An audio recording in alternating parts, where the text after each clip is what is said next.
Quais são os tipos que existem? Para você resolver um limite, eu recomendo você usar a técnica de identificação de padrões. Depois de fazer centenas de limites, eu consegui classificar eles em 8 tipos. Na verdade, tem mais tipos, tá? Não vou pôr todos aqui, não. Vou colocar só esses 9 por enquanto. O primeiro tipo é o tipo da imagem. É quando você substitui e dá um número. É o mais fácil de todos. Se você substituir e dar um número, tem uma propriedade de limites que fala que a função é contínua, então é só você substituir, não precisa fazer mais nada, não precisa de calcular a lateral, não precisa de usar L'Hopital, não precisa de manipular, não precisa de fazer mais nada, é só substituir e o exercício está pronto. É o que acontece nesses dois exemplos. Limite quando x tende a 81 da raiz de x. Aí muita gente pega isso aqui e olha, nossa, meu Deus, não sei trabalhar com raiz. Como é que faz o esboço do gráfico da raiz de x? Não precisa de nada disso. Porque esse é o limite do tipo 1. Se você substituir o x por 81, fica a raiz de 81, que vai dar 9. Acabou o exercício. Imagina cair uma questão dessa na sua prova e você fica com medo dela só porque apareceu um raiz quadrada. Entendeu? Tem que saber os tipos de limite, porque aí você consegue acertar a questão de primeira, em vez de ficar errando várias vezes e perdendo tempo, né? Afinal, tem outras matérias para você estudar. Além do cálculo, normalmente a gente pega mais 4 matérias ao mesmo tempo. Então a gente sempre tem que encontrar métodos mais eficientes para fazer a questão. Esse outro limite aqui também é do tipo 1. Se você substituir, vai ficar a raiz de 15 mais 1, que é a raiz de 16, raiz de 16 dá 4. Como a resposta deu um número, acabou. Exercício mais fácil da prova. E muito aluno trava só porque apareceu uma raiz, aí fica pensando no gráfico, meu Deus, não sei, aí fica lembrando do pré-cálculo. Sempre que for limite do tipo 1, você não precisa de gráfico, não precisa de limite lateral, não precisa de nada. Você só precisa substituir. Deu um número, acabou o exercício. É o mais fácil de todos.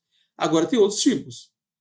Tem um limite quando dá 1 sobre 0, 0 sobre 0, quando você tem uma função em partes. Tem limite quando o x vai para o infinito. Tem um teorema do confronto, que é quando você tem aquele sanduíche, né? Se acontece algo desse tipo aqui, ó, e a função passa aqui no meio certinho. Aí aqui nesse ponto a gente consegue calcular o limite. Tem um limite fundamental trigonométrico, que é quando aparece seno de x sobre x, quando o x tende a 0.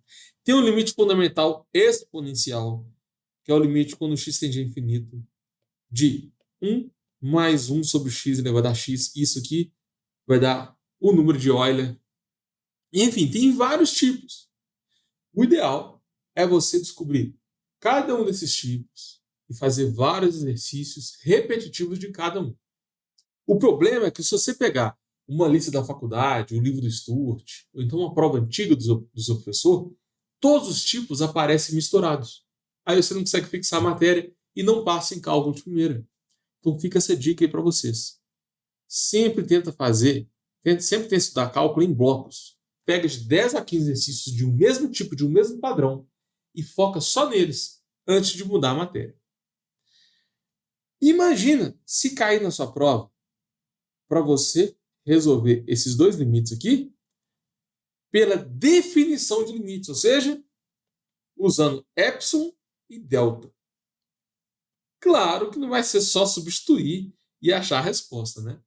Sempre que pedir na definição, você vai ter que usar essa regrinha aqui, que é uma regra mais avançada. Então, é um outro tipo de exercício, chamado limite na definição. Você quer treinar limite na definição? O que você faz? Pega lá de 10 a 15 exercícios de limite na definição e foca só neles. Tenta pegar 10 exercícios, todos que possuem raiz quadrada, para você focar no padrão de resolução só da raiz quadrada. Por quê?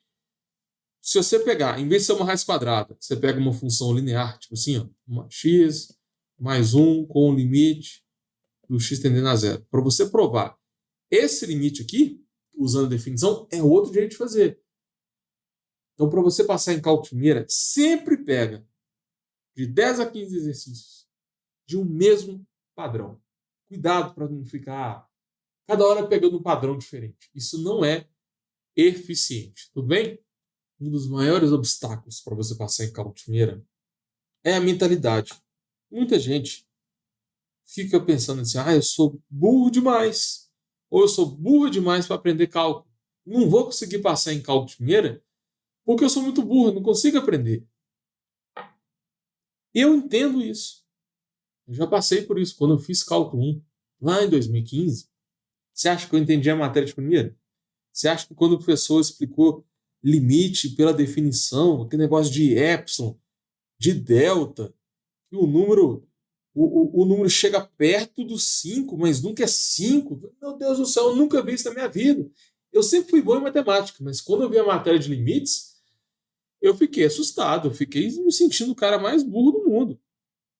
Entendeu? Quando você começa a estudar uma coisa que você não conhece, é normal você não entender de primeira. É normal. Não quer dizer que você é burro. Tem vários tipos de inteligência. Tem gente que tem uma inteligência para identificação de padrões e se desenvolve melhor nessa área de exatas, de matemática, química e física. Tem outros alunos que têm uma inteligência emocional melhor, então uma inteligência para relacionamentos, consegue lidar mais com o ser humano, né? Com conversar com as outras pessoas. Aí começa a trabalhar nessas áreas de recursos humanos. E tem vários tipos de inteligência. Mas normalmente a gente tem dificuldade com algo que é novo. E o cálculo 1, galera, você sai do colégio, você está lá no mundo do colégio, que é tudo bonitinho, os livros todos bonitos, cheios de ilustração, aí você chega lá na faculdade, pá, cálculo 1, com o livro do Sturt, que é uma loucura. Então, não é você que é burro ou burra, é a matéria que é difícil mesmo. É uma matéria mais complicada. E o índice de reprovação em cálculo é muito alto. Dica para você passar em cálculo primeiro. Se está todo mundo reprovando em cálculo, tenta fazer algo que ninguém está fazendo. Porque se está todo mundo passando em cálculo, é porque está todo mundo errado. Todo mundo está usando o método de estudo errado. Está todo mundo estudando pelo livro do Sturt? Não estuda pelo Sturt, estuda de outro jeito. Está todo mundo fazendo as letras do exercício, virando noite estudando, e mesmo assim não passa em cálculo. Então, para de virar noite estudando. Tenta seguir o caminho contrário. Tá bom? Para você passar em cálculo primeira, eu recomendo você usar o método de identificação de padrões. Isso aqui vai mudar completamente o seu jogo. Não importa se você tem extrema dificuldade em matemática. Não importa se a sua base em matemática for baixa demais. Você pode até ter déficit de atenção. Eu já tive um monte de aluno com déficit de atenção e conseguiu passar em cálculo primeira usando o método de padrões. Eu sempre resolvo os exercícios procurando identificar os padrões do cálculo. Vocês podem perceber isso. Todas as lives que eu faço, eu sempre foco num tema específico.